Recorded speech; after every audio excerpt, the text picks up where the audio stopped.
वृंदावन बिहारी लाल की जय। भागवत भगवान की जय। जय जय श्री राधे, जय जय श्री राधे, जय जय श्री राधे श्याम।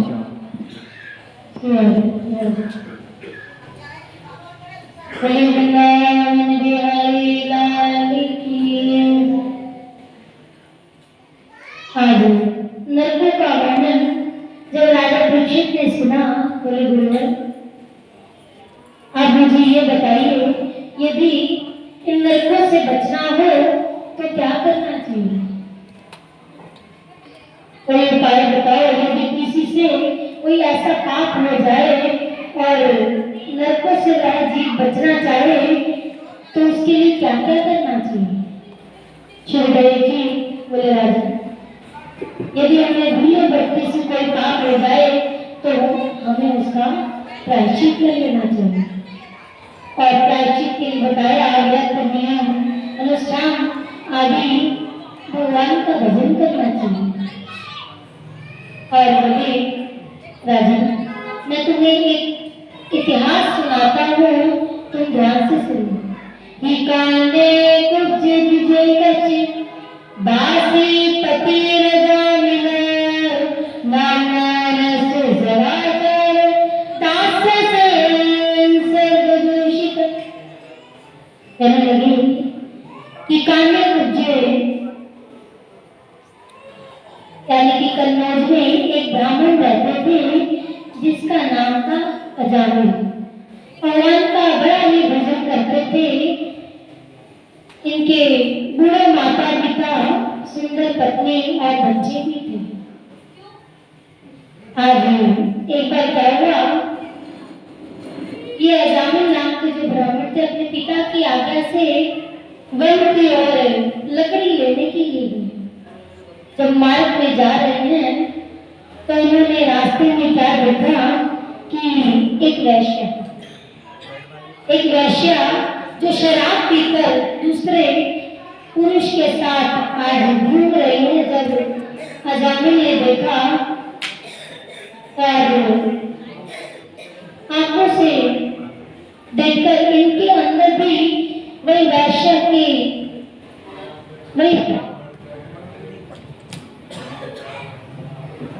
वही पाप जो आंखों से देखा इनके अंदर भी प्रवेश हुआ और उसी समय घर पर गए।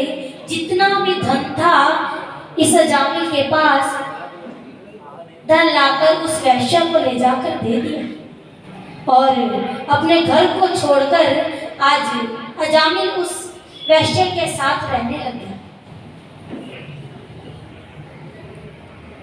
गांव वालों ने जब देखा कि ये जो अजामिल ब्राह्मण था, इसने अपने ब्राह्मण तत्व का ही नाश कर दिया और एक वैश्य की संगति में पड़कर आज ये चोरी करके लाता और उस वैश्य का पालन पोषण करता। तो आज गांव वालों ने इस अजामिल को उस गांव से बाहर निकाल दिया। आज यह अजामिल वैश्य के साथ में रहने लग गया। तो एक बार क्या हुआ, वहां से अयोध्या के महापुरुष कीर्तन करते हुए वृंदावन की ओर आ रहे थे। तो रास्ते में जब अजामिल का ये गांव पड़ा, उस अजामिल के गांव में आज ये ठहरना चाहते थे, विश्राम करना चाहते थे।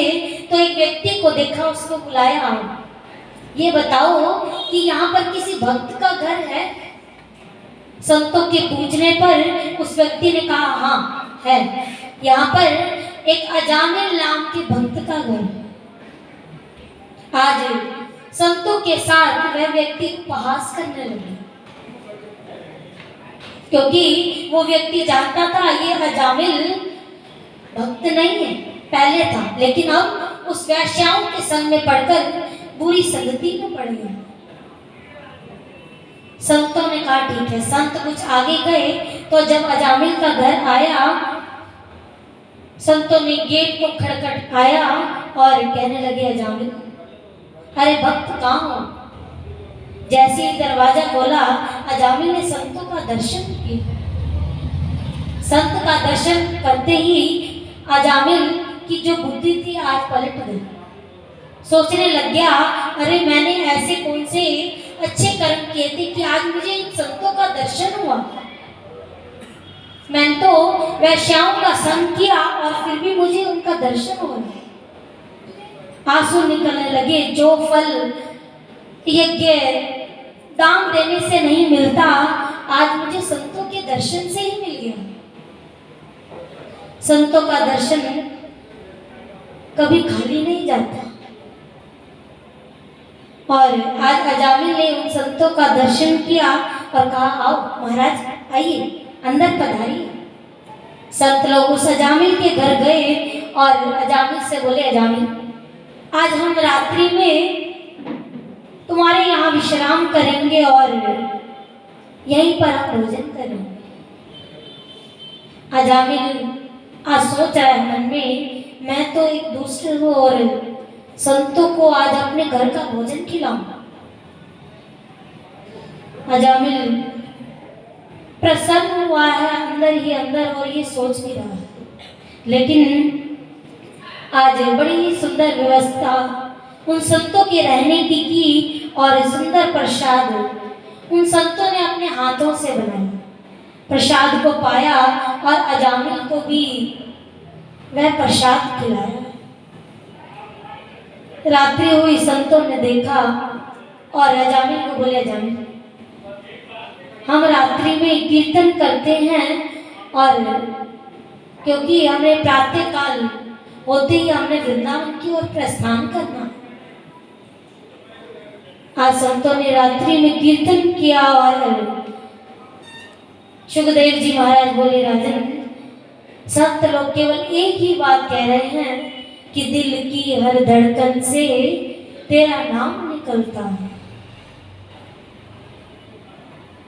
जन्मों से जन्म लेकर मैं हार गया मोहन, दर्शन बिन व्यर्थ हुआ हर बार मेरा जीवन।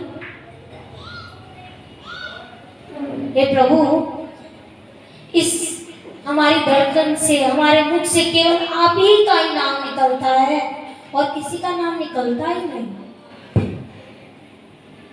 कीर्तन कर रहे हैं और रात्रि करते रहे। रात्रि, पूरी रात्रि कीर्तन में ही व्यतीत हुई। प्रातः काल जब हुई, संत लोग जाने लगे तो आज अजामिल ने संतों से कहा, ये संतों, मैं आपसे क्षमा मांगता हूँ। क्षमा क्यों मांगी?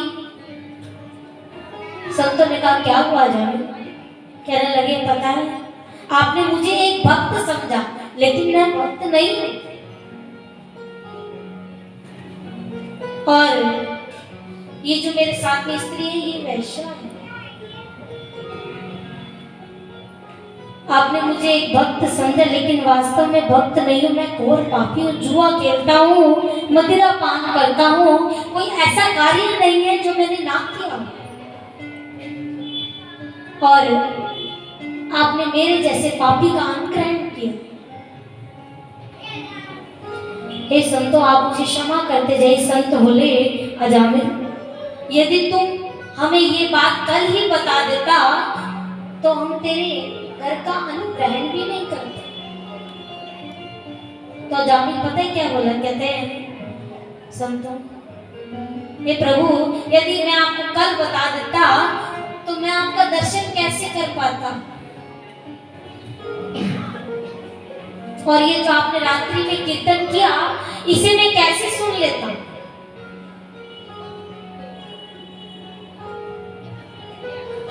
संतों का हृदय बड़ा ही कोमल बताया कि संत हृदय नवनीत समान। संतों का जो हृदय होता है ना, मक्खन की तरह होता है, नवनीत। हाँ, संतों ने कहा, ठीक है जानी, इधर आओ, एक बात बताओ, इस वैश्या से तुम्हें कितने बालक पैदा हुए? कहते अजामिल बोला, महाराज, नौ कन्याएं हुई और का 10वीं संतान गर्भ में। अच्छा, संतों ने कहा, ठीक है अजामिल, इधर आओ, ये जो तुम्हारी 10वीं संतान होगी ना, इस पुत्र का नाम तुम रखना नारायण। संत लोग इतना कह चले गए, वृंदावन की ओर प्रस्थान किया। और इधर अजामिल के यहाँ समय आने पर जब 10वीं संतान हुई और संतों के कहने पर अजामिल ने उस पुत्र का नाम रखा नारायण। दिन रात नारायण नारायण कहकर, नारायण इधर आओ, नारायण ये लो, भोजन कर लो, ऐसा अपने पुत्र को बुलाया। और आज इस अजामिल की 80 वर्ष की अवस्था हो चुकी है, वृद्धावस्था। अंतिम समय जब आया तो इसे 3 दूध लेने के लिए पकड़ने जब आए, महाराज ने अपने दूतों को जब भेजा, दूतों को देखकर अजामिल डर गया। आज नारायण नारायण कहकर पुकारा है, लेकिन अजामिल ने उस नारायण को नहीं बुलाया, अपने पुत्र को बुलाया। हे पुत्र नारायण बचाओ। उसी समय क्या हुआ, भगवान के पार्षद आए और आकर उस अजामिल को यमदूतों से बचा रहे हैं। भगवान के पार्षदों ने जब बचाया तो यमदूत बोले, हे भगवान के पार्षदों, आपको पता है इस अजामिल ने कभी भी जीवन में भगवान का नाम नहीं लिया, तो आप इसे क्यों लेने आए, इसे बचाने क्यों आए हो? भगवान के पार्षद बोले, पता है इसने हमारे नारायण का नाम लिया। आपस में बहुत सारी वार्तालाप कर रहे हैं यमदूत और भगवान के पार्षद।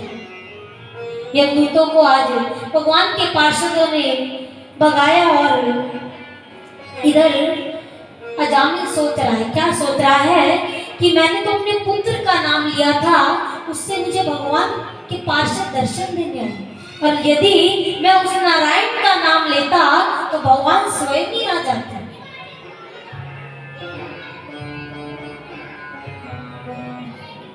अपने आप को धन्य मानने लग गया। और इधर जो यमदूत थे, आज जब यमलोक में गए तो आज अपने महाराज से पूछा, महाराज ये बताओ कि जो अजामिल था उसने भगवान का नाम नहीं लिया, लेकिन भगवान के पार्षद उसे लेने आए। तो उन्होंने कहा, ये दूतों, यदि इस जिह्वा से किसी ने भी भगवान का नाम ना लिया हो तो तुम जाओ उनको पकड़ के लाओ, क्योंकि इस अजामिल ने अपने पुत्र के नाम से ही, लेकिन नाम तो लिया। कहते हैं जो जीवा भगवान का नाम नहीं लेती वो जीवा शमशान के समान है, और जिस मस्तक पर तिलक नहीं होता वो मस्तक भी शमशान के समान।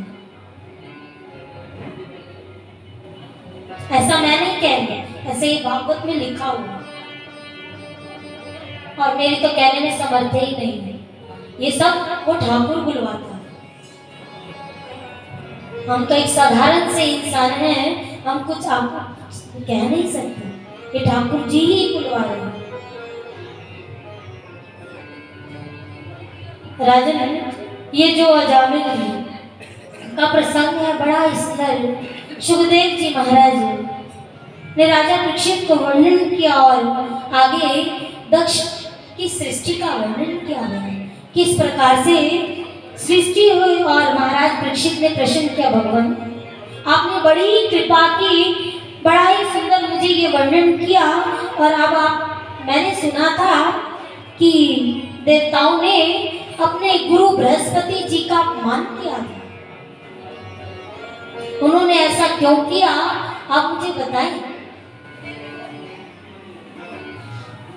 तो कहने लगे, राजन एक बार क्या हुआ, मदिरा पान करके ये जितने भी देवता थे अप्सराओं के साथ नृत्य कर रहे थे। उसी समय बृहस्पति, गुरुदेव बृहस्पति जी पधारे और देवताओं ने गुरु बृहस्पति को नहीं देखा और प्रणाम भी नहीं किया। गुरु बृहस्पति जी को क्रोध आया और देवताओं को श्राप दे दिया, जाओ तुम राज लक्ष्मी से हीन हो जाओ। और ये जब श्राप मिला था, इस श्राप को आज असुर लोग इसकी प्रतीक्षा कर रहे थे कि कब देवताओं को ये श्राप मिले और कब हम स्वर्ग पर चढ़ाई कर दें। आज देवताओं को जब ये गुरु बृहस्पति द्वारा श्राप मिला तो असुरों ने चढ़ाई की और राजन देवताओं को मार मार के वो निकालने लगे। सब जितने भी देवता थे ब्रह्मा जी की शरण में गए और आज ब्रह्मा जी के कहने पर देवताओं ने त्वष्टा के पुत्र विश्वरूप को अपना पुरोहित बनाया और विश्वरूप के द्वारा भागवत में षष्ठम स्कंद के 8वें अध्याय में बड़ा ही सुंदर नारायण कवच का उपदेश किया गया है। ओम हरिर्विदद्या मम सर्वरक्षा न्यस्तां विपदमा पतकेन्द्र पृष्ठ दरारि चर्मा सिगदेषु चाप पाशां ददानो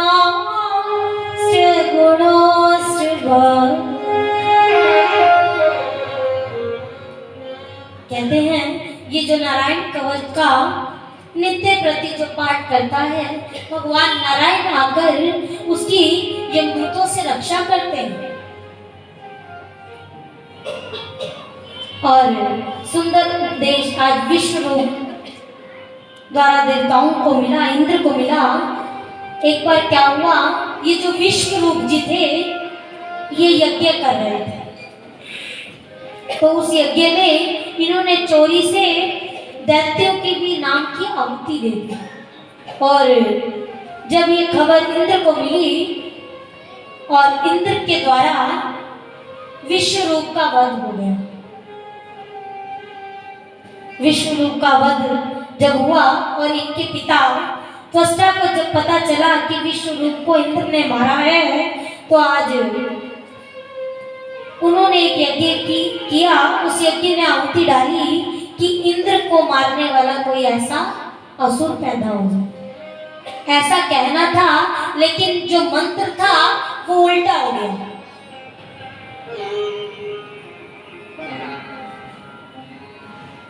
कि इंद्र को जो मारे ऐसा असुर पैदा हो जाए, ऐसा कहना था। वृत्तासुर नाम का वहीं पर एक राक्षस पैदा हुआ और उसको कहा जाओ तुम इंद्र का वध करके। वृत्तासुर गया और आज बड़ी ही सुंदर दधीची जी के पास गए और उनसे कहा कि आप का जो शरीर है, आपकी अस्थियां आप हमें प्रदान करो, जिससे हम एक वज्र बनाएंगे। और आज इंद्र ने वो वज्र बनाया। वृत्तासुर और इंद्र के बीच में घमासान युद्ध हो रहा।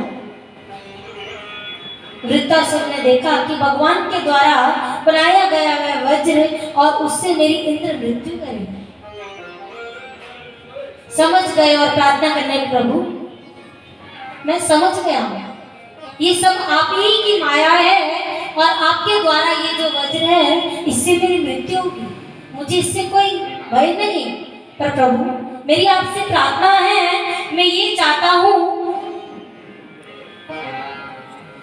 मेरी मृत्यु हो जाए कोई बात नहीं, लेकिन मैं चाहता हूं यदि मुझे इस संसार में जन्म मिले ना, तो मैं आपका दास नहीं, आपके दासों का दास बनूं।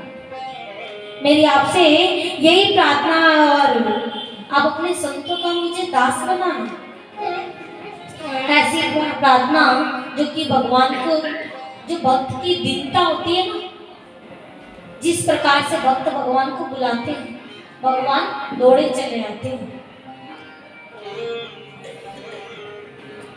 और बड़ा ही सुंदर सुखदेव जी महाराज कह रहे, राजन ये मेरी अर्जी है,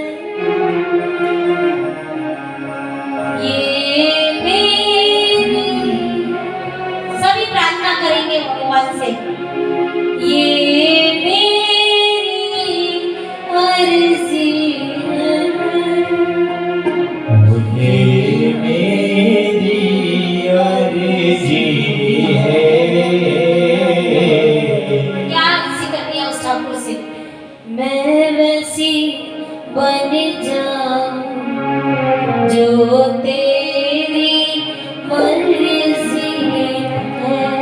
मैं वैसी बन जाऊं जो तेरी मर्जी है।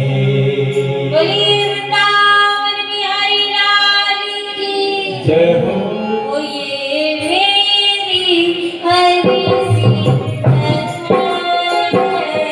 ये मेरी अर्जी है, ये मेरी अर्जी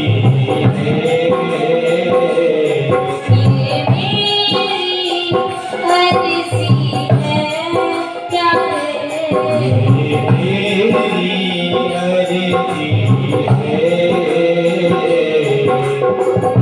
वैसी बन जाऊं जो तेरी मर्जी है, वैसी बन जाऊं जो तेरी मर्जी है।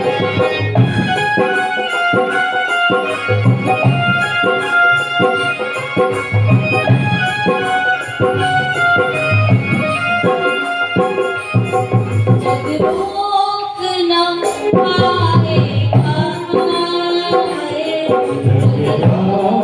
न पाएगा, जगरोक न पाएगा, रोक न पाएगा। मीरा नाचेगी जब शाम। बोलो सभी मिलकर, मीरा नाचेगी जब शाम नचाएगा, मीरा नाचेगी, मीरा शाम नचाएगा। ये मेरी मर्जी है, प्यारे ये मेरी अर्जी है, ये मेरी अर्जी है, ये मेरी अर्जी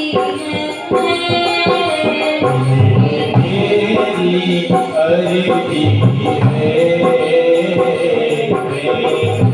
ऐसी बन जाऊं जो तेरी मर्जी है, ऐसी बन जाऊं जो तेरी मर्जी है।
ऐसी करुणा प्रभु को प्रिय है और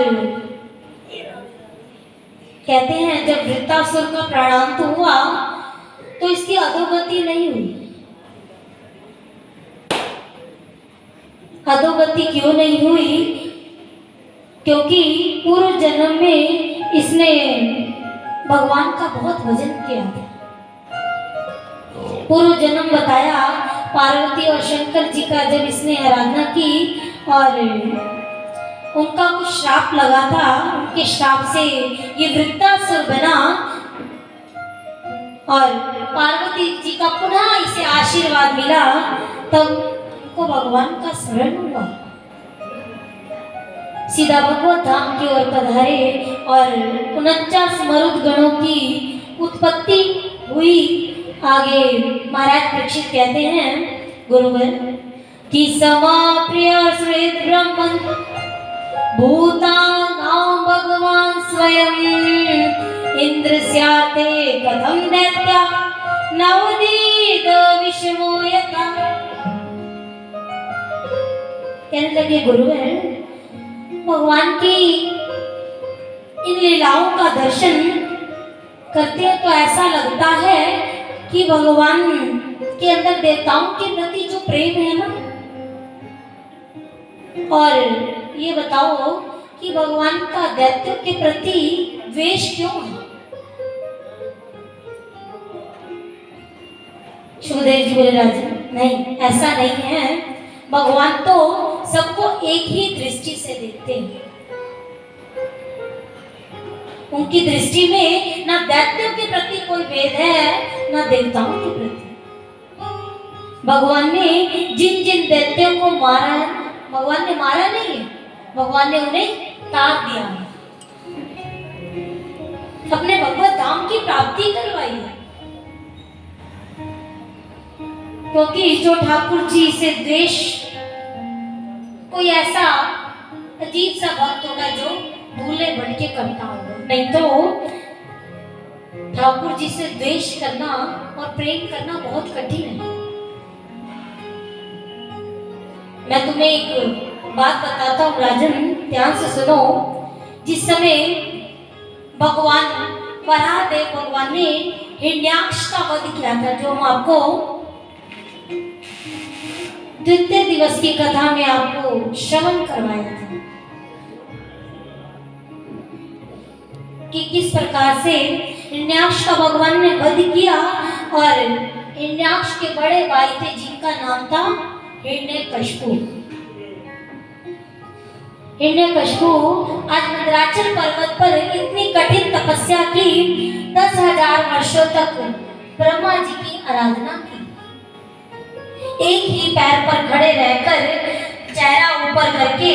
आज जब हिरण्यकशिपु ने ये तपस्या की, ब्रह्मा जी देखकर बड़े ही प्रसन्न हुए और ब्रह्मा जी हिरण्यकशिपु के पास आए। बोले हिरण्यकशिपु बताओ तुम्हें क्या वर चाहिए?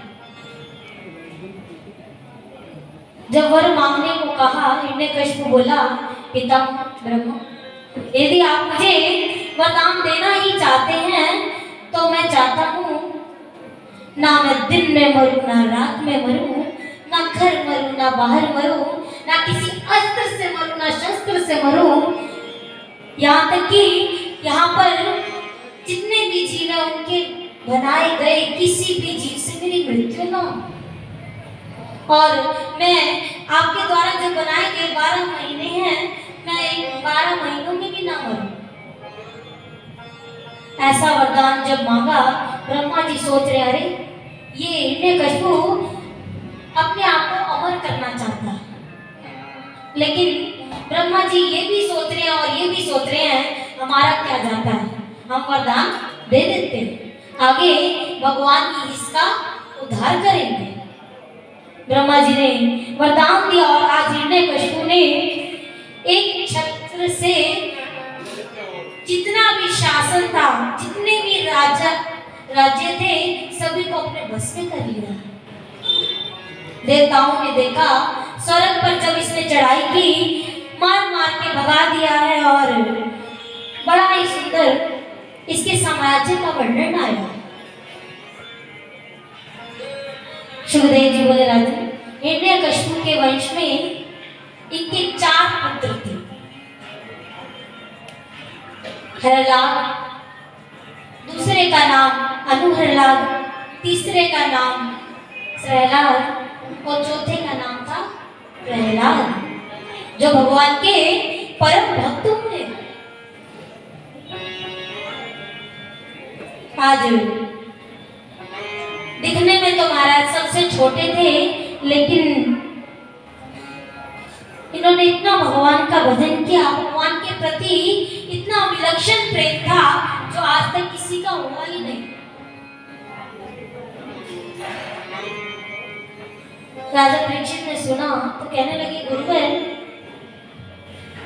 इनके जो पिताजी थे हिरण्यकशिपु, वो तो एक राक्षस थे, और प्रहलाद जी के अंदर भगवान से इतना प्रेम क्यों हुआ, कैसे हुआ?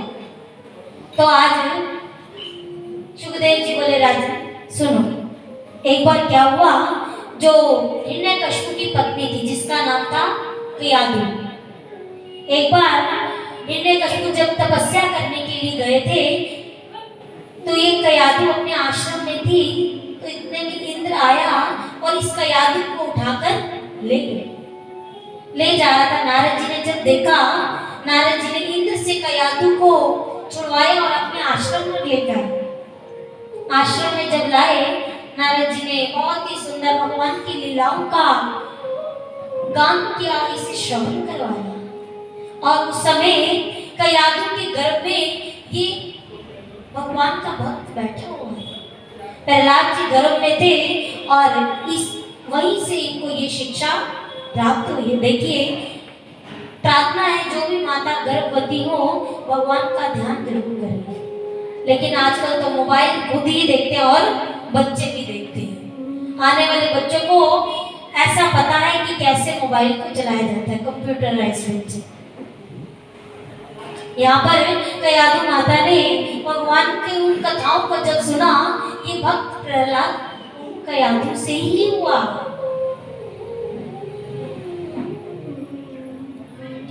प्रहलाद जी एकांत में बैठ जाते, भगवान का दिन रात खाते पीते उठते बैठते सोते जागते केवल भगवान का नाम ही लेते थे। एक बार क्या हुआ, देखो, जिनको इन मनमोहन की दृष्टि जिस पर पड़ जाए और जिससे इनके प्रेम हो जाए, तो सो तो भय सावन के अंधे, सूझत रंग हरे। जिन्होंने उस श्याम सुंदर को एक बार देख लिया ना, तो ऐसा व्यक्ति सावन में भी अंधा हो जाए। अंधा होने के बाद उसको ऐसा लगता है कि चारों तरफ हरियाली ही हरियाली। ठाकुर जी का दर्शन चारों तरफ उसे दिखाई देता है, और ऐसे ही गुण प्रहलाद जी महाराज में कि प्रहलाद जी कहने लगे, ए श्याम दा इश्क नहीं सुन देता, सारी रात जगाई रखदा ए, जिनु लग जांदा ओनू सारी उम्र सूली ते चढ़ाई रखदा। है ना, सही बात है। बस भगवान कहते हैं मुझसे प्रेम करो, भगवान से भगवान को ही मांगो और कुछ नहीं मांगो। संसारिक वस्तु तो आनी जानी चीज है, लेकिन हाँ थोड़ी कामना रहती है, प्रभु आपके मन की बात जरूर जानते हैं कि आपके मन में क्या चल रहा है, और अपने भक्त की इच्छा को प्रभु अपने भक्तों को कभी कष्ट में नहीं देख सकते। और भगवान कहते हैं जब तुम मेरी तरफ पग बढ़ाएगा तभी तो मैं तेरी तरफ आऊंगा। तू आए एक पग तो आऊं मैं साथ, जो तू बने हो लाट से तो मैं लोहे की लाट। है कहते हैं एक पग तो प्रभु की तरफ बढ़ाओ। भगवान सभी कष्टों को दूर करते हैं, और आज प्रहलाद जी महाराज इतना सुंदर कहा। और माँ कयाधु जब देखती है कि मेरा पुत्र दिन रात उठते बैठते सोते खाते पीते भगवान के भजन में लगा हुआ है और बुलाओ तो कोई जवाब ही नहीं देते, चुप हो जाते हैं। तो आज हिरण्यकशिपु से कयाधु बोली, सुनो, आपको पता है जो मेरा प्रहलाद बेटा है ना, कभी तो ये रोता है, कभी हंसता है, एक काम करो, इसे पढ़ने के लिए गुरुकुल में भेज दो।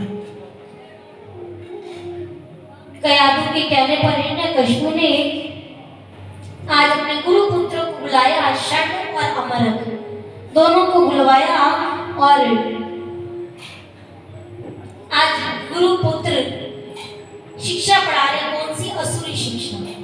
प्रहलाद जी को पता चला कि मुझे असुरी शिक्षा ग्रहण करवाई जा रही है, उन्होंने उनकी शिक्षा को ग्रहण नहीं किया। प्रहलाद जी को मारना जा रहा है, पहाड़ से नीचे फेंका गया।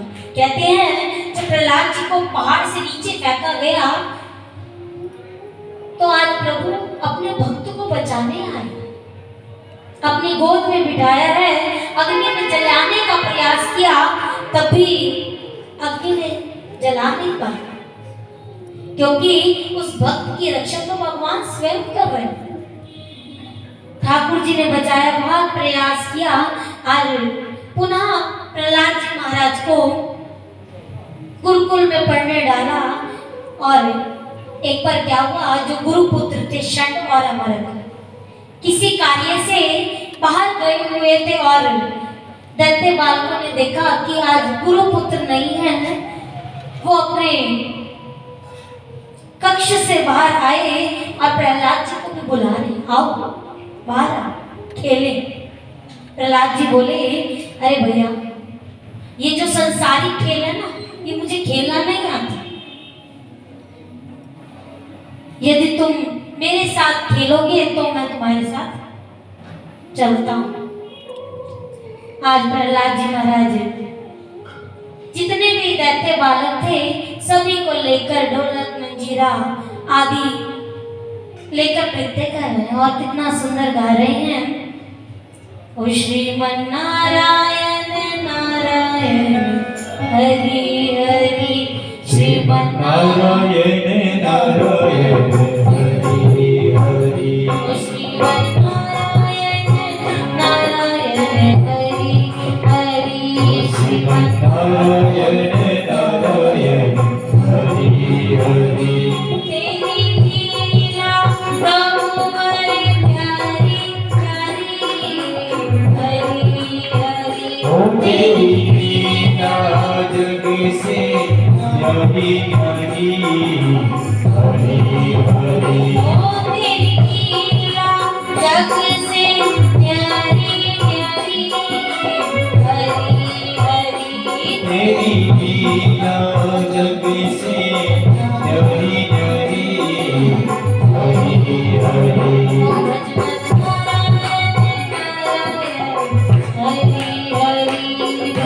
नारायण नारायण हरि हरि,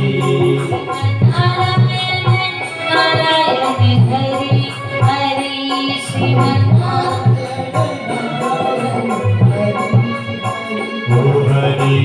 ओम नमो नारायण, ओम नमो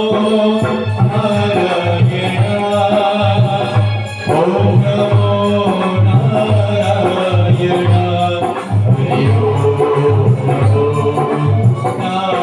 नारायण, हरि ओम नमो नारायण, ओम नमो नारायण, हरि ओम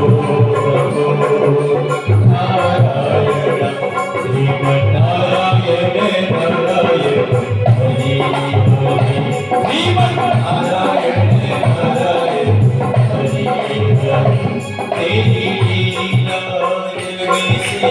ऐसे कीर्तन चल रहा है और सैनिकों ने देखा, जब वो आए तो आज सैनिक भी प्रहलाद जी महाराज के साथ मिलकर कीर्तन कर रहे हैं। ओ श्रीमन नारायण नारायण हरि हरि, श्रीमन नारायण नारायण हरि हरि, आ गए नारायण नारायण हरि हरि, आ गए नारायण नारायण हरि हरि। ओ तेरी लीला प्रभु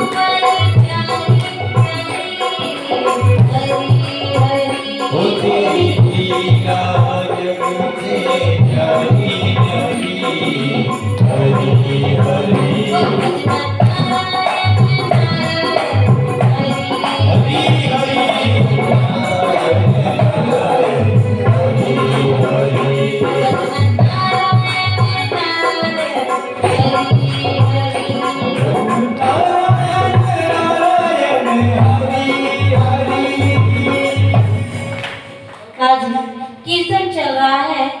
सभी सैनिक गए और हिरण्यकशिपु को बुलाया। हिरण्यकशिपु ने आकर कहा, हे प्रहलाद, बता तेरा नारायण कहाँ है? तू कहता है विष्णु विष्णु, बता कहाँ छिपा? कहने लगे, पिताजी आप ये पूछो कि मेरा नारायण कहाँ नहीं है। आपके हृदय में, मेरे हृदय में, उनके हृदय में, सभी तो वही बैठा है। अच्छा, सबके हृदय में वही बैठा है तो प्रहलाद, क्या वो तेरे अंदर भी, मेरे अंदर भी? हाँ हाँ पिताजी। अच्छा, ये बता इस खंबे में भी वही है? हाँ वही है। कीमों में, तो में, खड़ग में, जहां देखो तब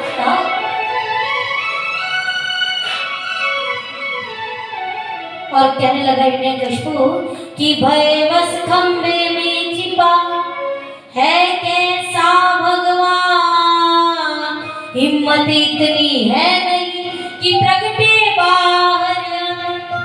अरे अगर उसमें इतनी हिम्मत है तो बाहर आकर दिखा। आज हिरण्यकशिपु दौड़ता हुआ गया और खंबे में मुष्टि का प्रहार किया, जिससे महाराज खंबा नीचे गिर गया और नृसिंहदेव भगवान प्रकट हो गए। बोले नृसिंहदेव भगवान की, वृंदावन बिहारी लाल की। आज जोर से गर्जना करते हुए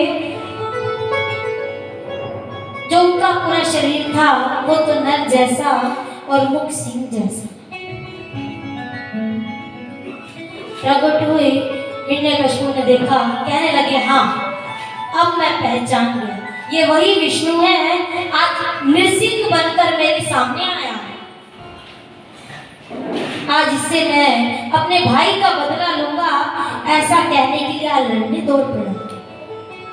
आज कूद पड़े सिंहासन से लड़ने के लिए प्रभु भी, और जंगा से जंगा, पंजे से पंजा, बड़ा ही सुंदर युद्ध हो रहा। घसीटते हुए नृसिंह भगवान हिरण्यकशिपु को दहली पर ले लाए और कहने लगे, हे हिरण्यकशिपु देख, तूने वरदान मांगा था ना, मैं दिन में मरूं ना रात में। देख ये संध्या की वेला है। तूने दूसरा वरदान मांगा था ना, मैं अंदर मरूं ना बाहर। देख ये देरी है। तूने मांगा था ना मैं किसी अस्त्र से मरूं ना शस्त्र से, तो देख ये मेरे नाखून है। तूने कहा था मैं 12 महीना में किसी भी महीने में ना मरूं, तो देख आज मैंने तेरे लिए 13वां महीना बनाया। जितने भी हिरण्यकशिपु ने वरदान मांगे थे सभी निष्फल हो गए और भगवान ने, नृसिंह भगवान ने हिरण्यकशिपु को अपनी जगह पर लड़ाकर अपने नाखूनों से हृदय विदीर्ण किया और जितनी भी उसकी आंतें थी अपनी माला बनाकर अपने गले में प्रभु ने धारण की। बोली नृसिंहदेव भगवान की जय। पुष्पों की वर्षा आज सभी देवता लोग कर रहे हैं और भगवान का इतना क्रोध था, देवता लोग भगवान के इस क्रोध को देखकर भयभीत हो गए। ब्रह्मा जी की शरण में गए। आज ब्रह्मा जी ने भक्त प्रहलाद को बुलाया और कहा, बेटा इधर देखो, तुम ही भगवान के इस क्रोध को शांत कर सकते हो। आज बड़ी ही सुंदर स्तुति प्रहलाद जी महाराज ने भगवान की कि ब्रह्मादयसुरगण मुनियोत सिद्धा सत्वैकतानुमतयो वचसां प्रवाद नारादितुं पुरमुनि रघुनापि पिप्रो किम तो सुमरति सम हरिरुग्र जाति। आज कहने लगे प्रभु ब्रह्मा आदि देवता आपकी स्तुति नहीं कर पाए, आपके क्रोध को देखकर वो इतने भयभीत हो रहे हैं कि आपके पास आ भी नहीं पा रहे। प्रभु मैं चाहता हूँ आप अपने इस क्रोध को शांत कीजिए। आज जब भक्त प्रहलाद की इतनी दिव्य स्तुति सुनी, भगवान ने देखकर आज अपने भक्त से क्षमा मांग रहे हैं। क्षमा क्यों मांगी? कहने लगे हे भक्त मुझे पता है मेरे आने में देरी हुई और मैं तुमसे क्षमा मांगता हूँ। मेरे कारण तुम्हें इतना कष्ट उठाना पड़ा, तुम्हारे पिता ने तुम पर क्या क्या नहीं किया। हे भक्त प्रहलाद मुझे क्षमा करो, क्षमा करो। और आज कहते हैं भगवान ने ये नृसिंह अवतार क्यों लिया? तो आज एक माँ जो होती है अपने बच्चे को जब गोद में लेती है, गोद में लेने के बाद माँ चाटती नहीं, केवल अपने गोद में लेकर बच्चे को प्यार करती है। और एक गाय जो होती है वो अपने बच्चे को चाटती है। तो आज यहाँ पर नृसिंह भगवान ने अवतार इसलिए लिया, अपने भक्त प्रहलाद को गैया और मैया दोनों का काम यहाँ पर भगवान ने किया। भगवान ने प्रेम भी किया है और भगवान ने अपने भक्त को अपने मुख से चाटा भी है, क्षमा भी मांगी है। और वरदान मांगने को जब कहा तो वो आज प्रहलाद जी ने बोला प्रभु मुझे कुछ नहीं चाहिए, केवल निष्काम भक्ति मेरे अंदर पैदा हो, मैं यही वरदान मांगता। भगवान बोले हाँ बेटा, ये तो मैं तुझे वरदान दे देता, लेकिन मैं चाहता हूँ तू कुछ और भी मांग। तो भक्त प्रहलाद ने कहा प्रभु मैं चाहता हूँ जो मेरे पिताजी है ना उनकी मरने के बाद अधोगति ना। देखो एक पिता ने अपने पुत्र को इतना कष्ट दिया, फिर भी वो अपने पिता के लिए क्या मांग रहा है कि मेरे पिता की अधोगति ना। तो भगवान पता है क्या बोले? प्रहलाद यदि इस कुल में तुम्हारे जैसे 21 पीढ़ियां भी आ गई तो मैं कभी भी उनको प्राण दंड नहीं दूंगा, क्योंकि इस कुल में तुम्हारे जैसे भक्त प्रहलाद का जन्म हुआ। यदि परिवार में कोई एक जीव भगवान की तरफ लग जाता है तो उसकी 21 पीढ़ियां नरकों से निकलकर स्वर्ग में चली जाती। आज ऐसी कृपा की बोलो भक्तवत्सल भगवान की दर्शन देकर प्रभु अंतर ध्यान हुए और 5 अध्याय में कर्म पंचाध्याय का वर्णन किया गया। संक्षिप्त में आपके समक्ष वर्णन किया जा रहा है क्योंकि हमने कृष्ण जन्म तक पहुंचना। आज प्रभु का अवतार होना है और गृहस्थ जीवन के बारे में सुखदेव जी महाराज वर्णन कर रहे हैं कि किस प्रकार से गृहस्थ जीवन में रहकर भगवान का भजन करना, सदाचार के बारे में भी बताया गया। आगे अष्टम स्कंद में बड़ी ही सुंदर मनमंत्रों की कथा बताई है। राजा परीक्षित ने सुना, बोले गुरुवर आप कृपया करके मुझे इन मनमंत्रों की कथा बताएं। कहने लगे राजन सुनो, सर्वप्रथम मनु हुए स्वयंभू मनु और दूसरे मनु हुए स्वरोचिष, तीसरे मनु हुए उत्तम और चौथे मनु हुए तामस। आगे इस मनवंतर में हरि भगवान का अवतार हुआ, जिन हरि ने ग्राह से गजेंद्र को छुड़वाया। ये ग्राह किसको कहते हैं? मगरमच्छ। और गजेंद्र कहते हैं हाथी को। एक बार क्या हुआ, ये हाथी उस सरोवर में जल पीने गए जहां पर ये मगरमच्छ रहता है। इस मगरमच्छ ने क्या किया, वो हाथी की सूंड को पकड़ लिया। अनेक प्रकार के हाथियों ने छुड़वाया, लेकिन इस मगरमच्छ ने नहीं छोड़ा। भगवान से प्रार्थना की, हे कमल नयन, हे द्वारिकानाथ, हे भक्तवत्सल, आप इस ग्रास से हमारी मुक्ति कीजिए, इसे छुड़वाइए। और प्रार्थना कर रहे हैं प्रभु से, ओ तेरा दर तो बिहारी जी, दुखियों का सहारा, ओ तेरा दर तो बिहारी जी, दुखियों का सहारा है। तेरा दर तो बिहारी जी, दुखियों का सहारा है। तेरा दर तो बिहारी जी, दुखियों का सहारा है। तेरे दर के ही टुकड़ों पर, ओ तेरे दर के टुकड़ों पर, ओ हम सबका गुजारा।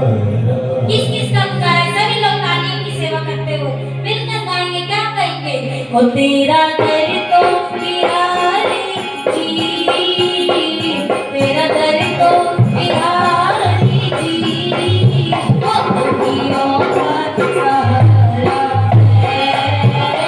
तेरा दर तो बिहारी जी, दुखियों का सहारा है।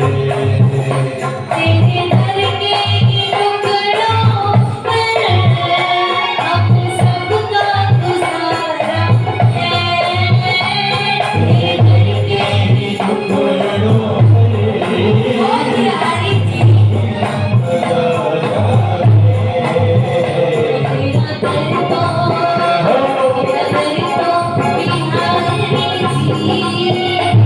दुखियों का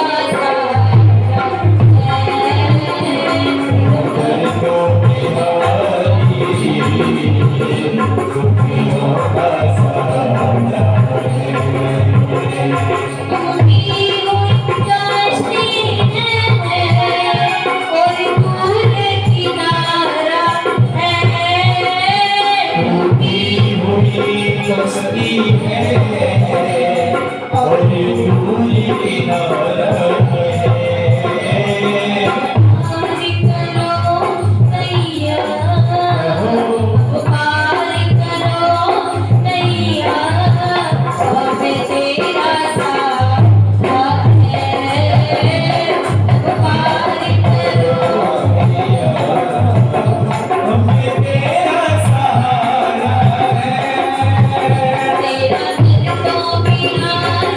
जी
द्वार पे बनती है।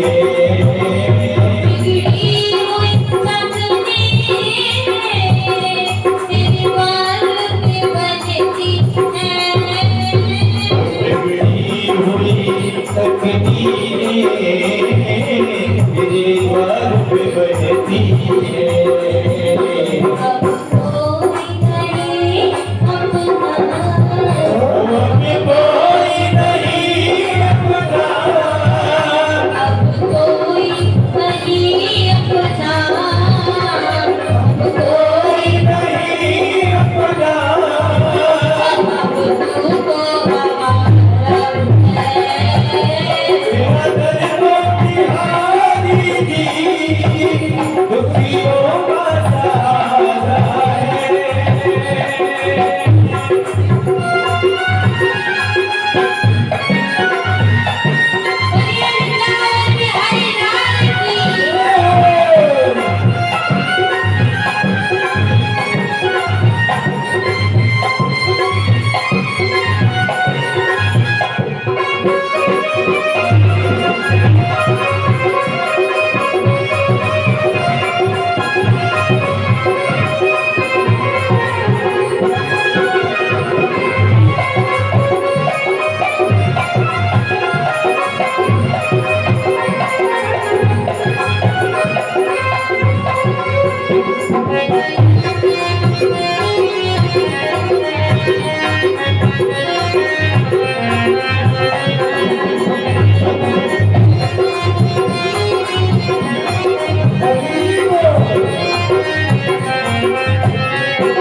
Thank you.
जय हो। प्रिया नीलमणि सरकार की, सतगुरुदेव महाराज की।